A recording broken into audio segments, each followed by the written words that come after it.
Go ahead, Pastor Dominic. That's a good idea. Yeah, meron lang po tayo kasi yung ating pong app, yung The Way Up, is English po siya.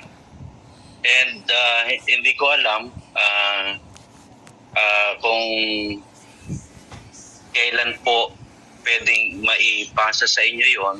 Pwede na yun, Pastor Dominic. Okay. We can give them access so they could download it. I think sila, Christy, may naipasa mo na ba yun sa ibang mga kasamahan mo, Christy? Sa ngayon po sa kanila, hindi pa po, Pastor. Okay. O, sige. Napakadali lang yun. So, pwede nating subukan yun ngayon, Pastor Dominic. What do you think? Okay, ito lang po yung ating parang usapang magkakapatid, no po? Yan. Kasi alam niyo po yung mga materials madali lang po 'yan, no, na ma-download, no, makakuha tayo. Kaya lang kung hindi po natin ito munang na-apply sa ating sarili para maituro sa iba, magiging dagdag lang po sa koleksyon natin 'yan. And I think marami na po tayong mga libro, marami na tayong mga materials. Ito po ay ang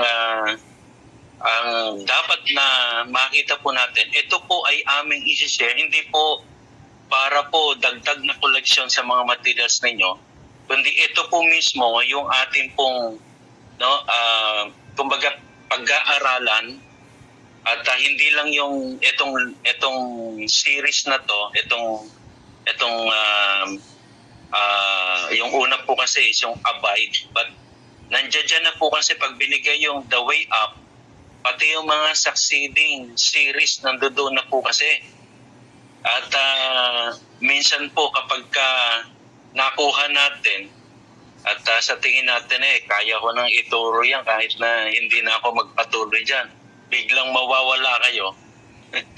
Alam niyo po, ang problema po doon, hindi din po yan pinulot ng Church Renewal, kundi katulad po nung sinabi ni Pastor Joshua, no, talaga pong nag-invest ang Church Renewal para po ma-develop yung mga apps na yan, yung mga materials na yan. So, wala naman din pong sinisingil sa inyo ang Church Renewal at hindi din po naman kami po humihingi ng donation ni Pastor Joshua. Ito po ay libre na tanggap namin, libreng ibinibigay sa inyo. Kaya lang po, ang gusto namin talagang kayo po ay seryoso na talagang mag-aaral dito nang sa gayon, maituro din po natin sa iba. Kaya ipapakita po namin yung example ng nung pong The Way Up para ma-familiarize po kayo at maipaliwanag po namin. Pastor Josh, ikaw ba ang mag-share screen? Gusto mo ikaw? Susunod lang po ako sa iyo, Pastor Dominic. Ay, kung pwede po kayo kasi mas high-tech po yung gadget ninyo. Okay. Sa akin, di pa jack pa lang sa akin, Pastor Josh. Ikaw talaga. Okay, no problem. I'll share my screen right now. Si Pastor Jo, nandito na rin, Pastor Josh. Good evening, Pastor Jo. Oo nga, no. Welcome back. Akala ko hindi ka na makakasama. Nice to see you again. But anyway, ito po yung Abide na pag-aaralan natin. Ikaw, Christy, ano nang napasadahan mo dito? Yung Abide pa lang, right? Yes po, yung Abide. Nasa Abide pa rin po kami. Ayun. So, wag kang magsasawa, Christy, na baka yung iba mauulit natin. Ako, maka-100 ulit ko na ito. Hindi ko pa rin manamnam lahat. Talagang madami pa rin akong parang kanin yan Hindi nakakasawa. Pero talagang maganda ito. Okay, go ahead, Pastor Dominic. I will follow your lead, whatever you want to say here. Okay, so dito po sa Abide, ito po yung una at papakita po natin kung ano po yung laman po nito. Pastor Josh, please. Yan po. So ito po yung introduction. Actually, pwede po natin itong pasadaan itong introduction kung may time pa po tayo. And then ito po yung yung po yung introduction is wala naman pong mga activity na gagawin dyan.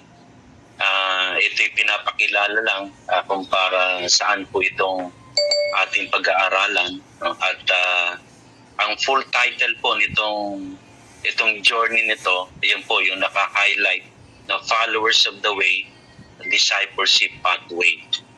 Yan. So, okay. So, pinakita lang po dyan. No? Wala pong activity pa yan, yung introduction na yan. So, mamaya pwede natin pasadaan kasi self-explanatory naman po yan. Punta po tayo doon sa doon sa lesson 1 para makita po natin. Okay, para maipaliwanag po, yan po yung sinasabi po natin na meron pong day 1 hanggang day 5. So, pwede pong magkaroon po tayo ng kasunduan dyan kasi Martes ng gabi tayo nagkikita. Pwede po ba yung Wednesday, yun ang maging day 1 natin? So, kung Wednesday ang day 1, day 2 ang Thursday, day 3 ang Friday, and then Saturday, ano ba, busy ba kayo masyado for preparation sa mga practice? O Sunday, ganun din. So, pwede mag-resume ng Monday, and then yung day 4, and then yung day 5 dun sa mismong Tuesday morning. Or pwede din na Monday to Saturday matatakal mo na hanggang day 4, and then Monday, day 5, no, doon sa mismong araw, doon concentrate ka na lang sa pagre-review mo, at kung hindi mo pa nagawa na i-memorize yung memory verse ng mga nakarang araw, o pwede maghapong kanya mag-memorize. So, kaya kailangan natin magkasundo para po yung mga nag-invite sa inyo, o kung sakali man mag-usap-usap tayo dito na magkaroon ng body-body na magkakamustahan sila, no? Pagka nag-discuss sila o nag-share sila ng kanilang natutunan for that day, no, sigurado, no, they are on the same page. No, hindi sila magkakalituhan. Alam nila kung ano yung pag-uusapan today, no? Ito po kasing sistema na to, ito po yung ginawa namin sa family namin. Since yung dalawang miyembro ng pamilya namin, dalawang anak namin, nasa Manila sila, and then kami dito, no? But nag-decide kami na Saturday evening, i-fix namin yon, yung aming dating weekly devotion, family devotion, kinonvert namin yon na learning group. So, ano namin doon, mag-umpisa kami ng Monday to Friday, yung day 1 hanggang day 5, and then Saturday, yung discussion namin. So, sa day 1, meron kaming sariling group chat para ilagay nila yung kanilang natutunan. Kasi dito, halimbawa, Pastor Josh, please pakibuksan mo tong day 1 para maipakita natin sa kanila.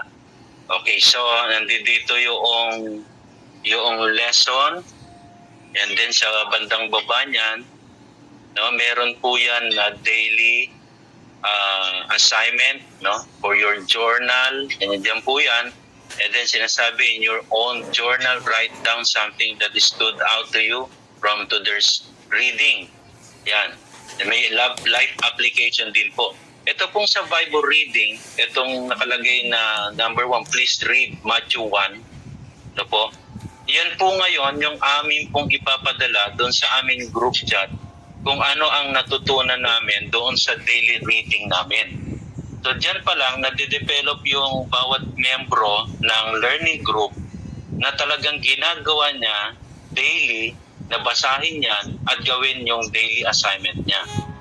So kapag ka mga bandang alas 7, alas 8 ng gabi, hindi pa nagpapasok ng input niya, no, ano ko na yan, tatawagin ko na yung attention niyan sa group, sa aming group chat, at sabihin ko na we are waiting for your input, babanggitin ko na yung mga pangalan, And then before mag-midnight, no, yung mga latecomers, yun na, doon pumapasok yung kanilang mga input. So, kinabukasan, babawi naman yan. Yung mga late na nagpasa, makikita mo, maaga na magpasa. So, ganun, minomonitor lang. Kaya pagdating ng aming learning group, hindi na namin tatalakayin yung part na yon doon sa kung ano yung Bible reading nila. Kasi naipasa na nila yan daily. So concentrate kami, no, doon sa lesson proper and then yung life application. At alam nyo, kahit na pamilya kami, marami kami nadidiscover, nag-o-open ng puso. No, meron pa lang naranasan nung bata pa na tinago-tago niya. But through these lessons, doon nakukonvict siya, no, para ibukas niya yung puso niya, may pag-pray siya, and nakikita ko talaga yung renewal, no, sa mga anak namin, no, kami bawat isa.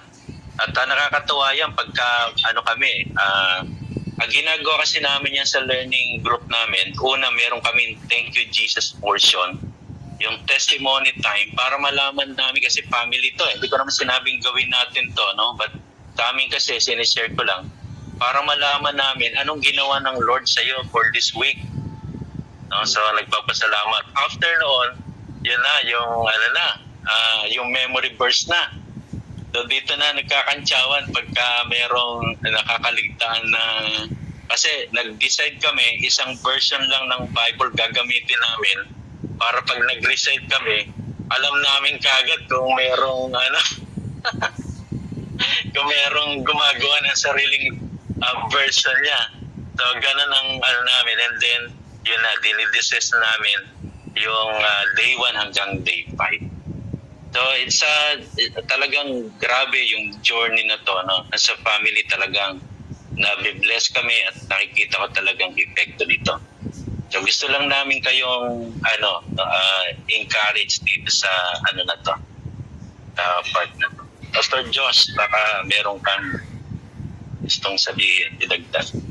Okay, gusto ko pong malaman ninyo na itong isi-share namin sa inyo, nag-invest po ang church renewal dito. Isa lang to sa mga madami, pero itong mga to, eventually, pag natapos nyo with us, yung ibang series na ito, magkakaroon kayo ng access. I will give you a link so you could download this and you could have it on your phone.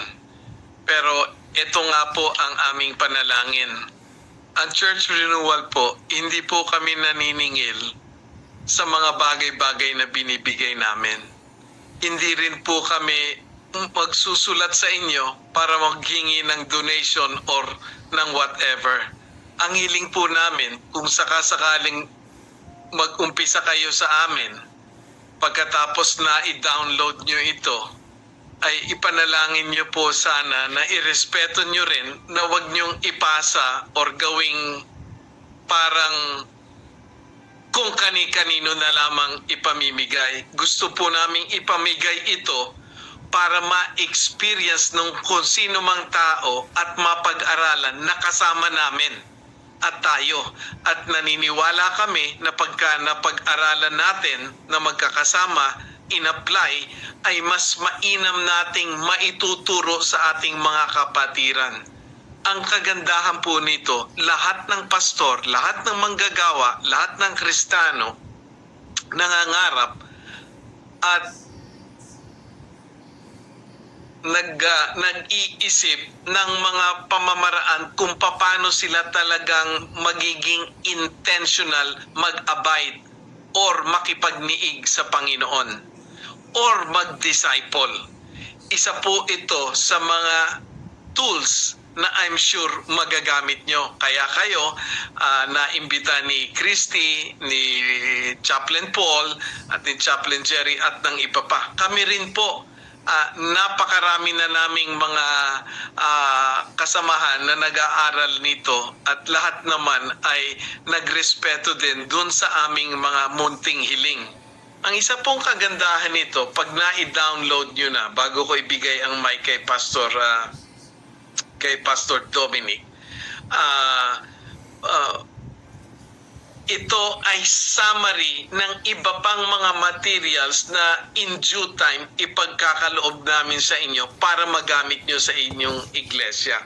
Pero katulad po ng strategy namin, hindi namin ipinamimigay hanggat hindi natin talaga na-experience or kumbaga sa ibang salita, natitikman at nararanasan.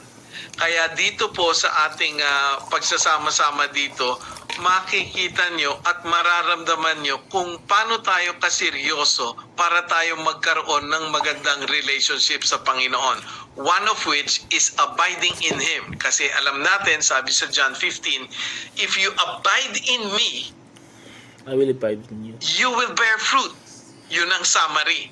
Kaya itong lesson na ito, napakadaming lesson na ito na unti-unti na makikita nyong wow, ito nga pala isa sa pinakamaganda, hindi namin sinasabing maganda, pero ito ay ang outline ng lahat ng mga bagay na gusto nating matutunan ng ating mga kapatiran. Ang kagandahan nito, pag nabigay namin sa inyo yung link, magkakaroon kayo ng access dito. For example, bibigyan ko kayo, halimbawa sinabi ni Pastor Dominic, mag-lesson 1 na tayo. Katulad po ng nasabi niya, merong day 1 reading, day 2, day 3, day 4, day 5 sa ating 7-day a week. So magdi-decide tayo dahil nag-meet tayo ng Tuesday. Ang first day natin, katulad ng nasabi niya, Wednesday. Tuloy-tuloy na lang natin yung Pastor Dominic, mahirap lumaktaw or whatever. Kahit busy tayo. Kasi for example, ang reading na ito, pag binasa mo ito, wala pang 10 minutes ito, tapos mo nang basahin. Pag nag-TikTok or nag-K-drama or nag-Facebook ang bawat isa, more than 1 hour yan, hindi pa nalalike lahat. I'm sure you understand what I'm saying. Pero ito po ang isang kagandahan dito.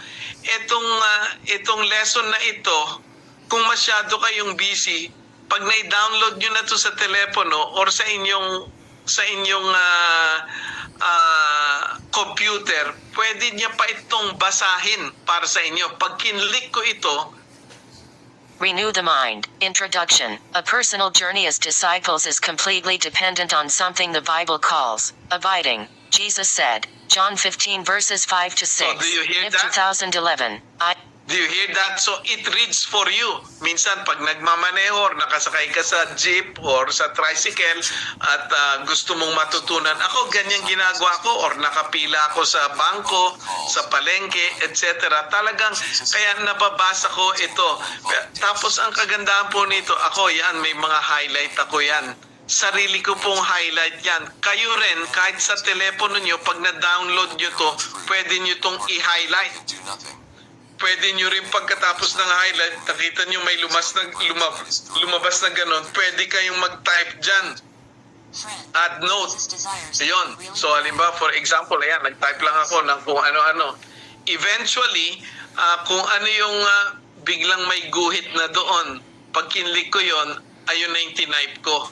Halimbawa kasi nagbabasa ka, first, we have a growing close relationship with Jesus. Medyo naging meaningful sa iyo yan. Wow, oo nga no. So magta-type ka dyan, parang sarili mong may journal ka dyan. Type ka ng kahit ano. Nakikita niyo po? So, nandyan yan. Ngayon,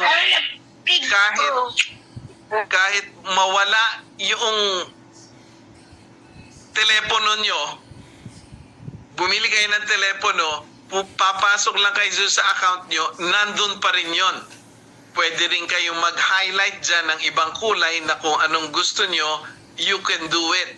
And it's your preference. Tapos po, pagka may mga nakita kayong mga verse dito, pagka itinapat nyo lang yung cursor nyo, babasahin niya rin yan. Andun din. So lahat na yon makikita nyo sa app. Very interactive po ito. At katulad ng sinabi ni Pastor Dominic, meron ng Tagalog ito. pero wala pa yung Tagalog sa app. Bibigyan niya lang kayo sa ng PDF copy na isesend namin sa inyo. Lahat po kayo bibigyan namin except si Christy kasi matagal lang hinihintay ni Christy yung Tagalog. Dahil Christy, malapit nang matapos yon. Pina-project ni Pastor Dominic yon. Volunteer niyan. Siya, makikita nyo. Anyway, napakaganda po nito. I'm sure ma-appreciate nyo. Pero gusto naming malaman, kayo ba ay talagang seryoso at hindi lang tayo magniningas kugon? Napakaganda po nito, hindi tayo magpapagalingan dito, oy anong sagot mo, mas tama yun sa'yo or whatever.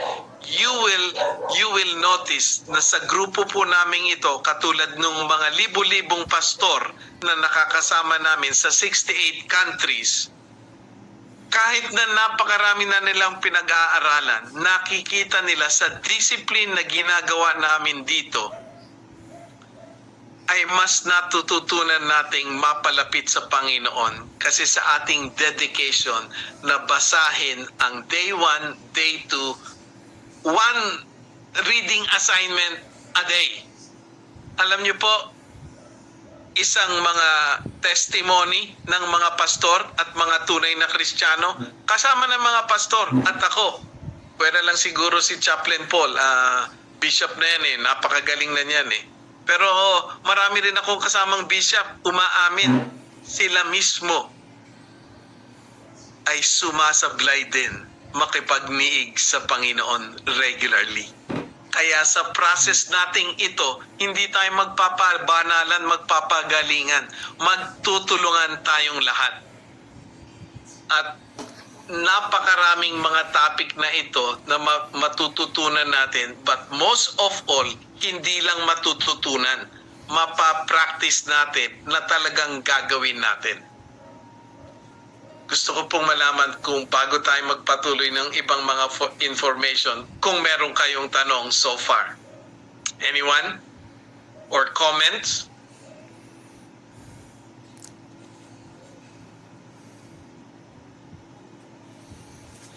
By the way, kung papakita ko pa sa inyo itong app na ito, kung in the future, kakailanganin nyo rin at magnanais kayong matuto paano mag-counseling.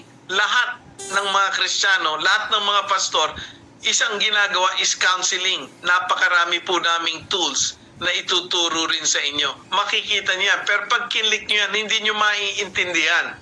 Pero pag nakinig kayo kay Pastor Dominic, na veterano na nakasama namin dito for almost 7 years now, you will see how this tool can really help you in your walk with Jesus and intentionally disciple others. So talagang magiging very intentional po tayong mag-grow sa Panginoon. Any question? Or comments? Kung wala, susubukan kong i-share sa inyo. Titingnan ko lang. I hope okay ang mga internet nyo. Share ko sa inyo ang link dito ngayon sa ating chat room dito. Yan, na-share ko na sa inyo yan. If you click that, you will have the opportunity to download the material. Can you try that?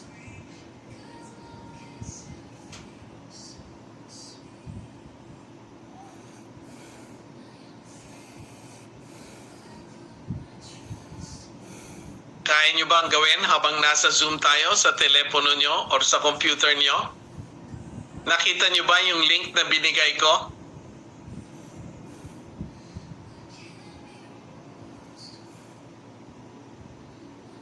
Wala pong sumasagot sa akin kahit kamay man lamang or whatever. Yes po. Sorry po. Kat, Yes are you po. trying to download it? Right. Yes po. Okay. Chaplain Paul, meron ka na nito, no? Okay. I hope na-download nyo sa computer and telephone. Ikaw, Pastor Jerry, meron ka na rin ito, no? Yes po, Pastor Joshua, I have that already, Pastor Joshua. Okay, okay. Excited akong matutunan din natin to. Sister Emma and Arwin and Pastora Jo, are you able to download it? Yes po. Yes Yes po. po. Let me know kung na-download nyo na at na-access nyo na. Po.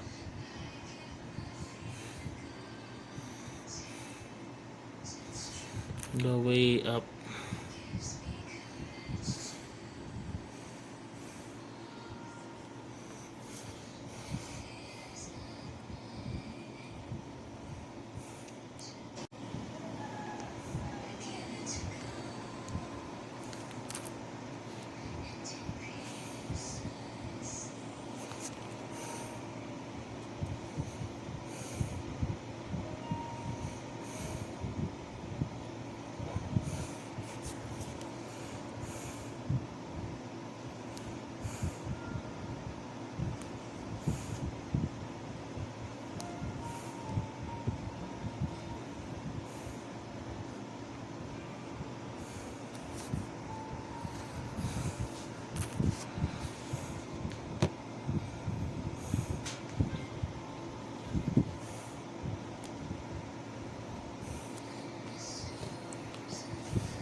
Panalangin namin, huwag niyong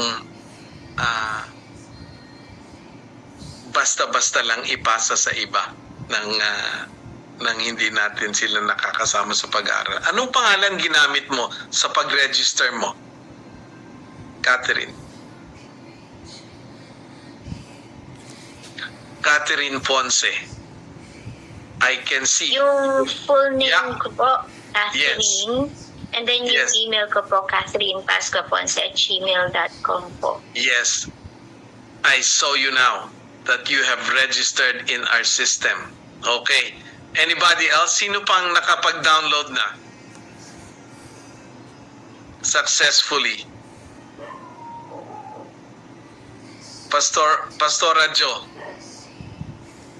Ikaw, Arwin,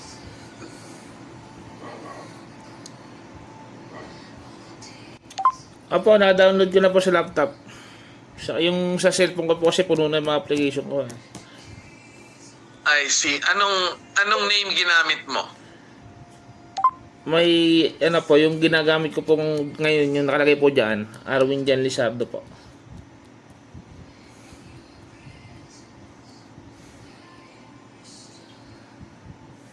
For some reason, di ko pa makita.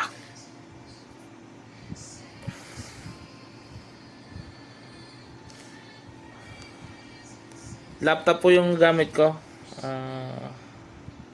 Yeah, it's okay. But you used your email, correct? Yes. Or cell phone number. Yes po. Mhm. Okay, I'm sure baka may delay lang sa ating Pastor, pwede po dalawa yung access or isa lang po dapat? what do you mean? Tingnan po, pag nasa labas ako, gusto ko magbasa, pwede ko po siya Kasi sa tablet. dinownload mo sa computer, Sa tablet ko po dinownload. Pero tapos gusto ko po iniisip siya- mo sa gusto phone ko din. Hindi po, sa laptop ko na lang po. Pwede yon. Same account, If Same you- account po. same account, it will appear. Lahat ng gawin mo sa tablet, sa telepono, basta yung isang account mo yun, lalabas sa lahat ng computer yon. Okay. Sige po. Yon.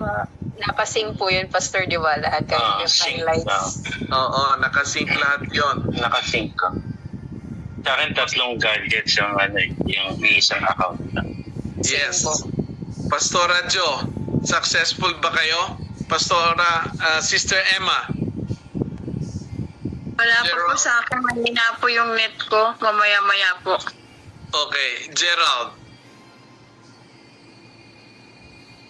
Sir, okay na po.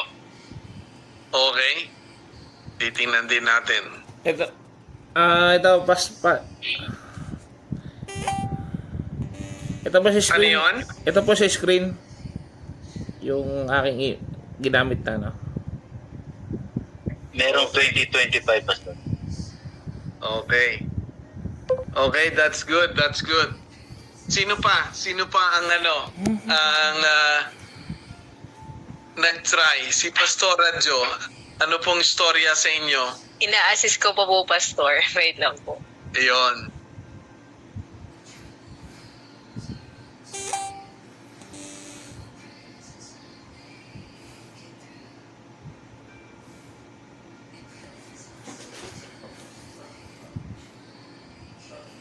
Ilang ministry na lang.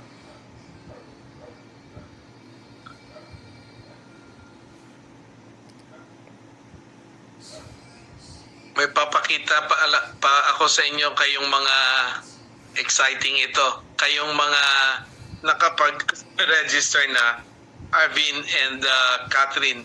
So ito yung yung homepage. Pag kinlik nyo yung more, click nyo yung more, pupunta kayo dun sa about. Pagkatapos check for updates. The latest update is 1.15.39. So make sure yun yung sa inyo. Pagka 1.15.35 kayo, kulang yung material nyo, hanggang purgatorio lang kayo makakarating nun. Hindi kayo aabot sa langit. Sabi ni Catherine, naku po, kulto yata itong nasalihan ko. May purgatorio. Anyway, Gerald, okay ka na? Okay na po, Pastor. Okay. So Okay na make sure i-update nyo ha para maganda ang ating pinag-uusapan lahat din makikita nyo para pagka nag-explain si Pastor Dominic ay talagang we will be on the same page. Pastor Diyos, nasabi yung ba na sasabog yung gadget pag hindi sila tumuloy sa pag-aaral? alam ni Pastor Dominic yung mga linya natin. Pagka kayo nag-download tapos bigla kayong nawala, tinago nyo lang yan. Kumbaga parang kinuha nyo lang para sa inyo tapos nilayasan nyo na kami. Ang biro namin noon, sasabog yung sasabog yung inyong mga computer. Alam niyo po, Wala yun naman.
Wala.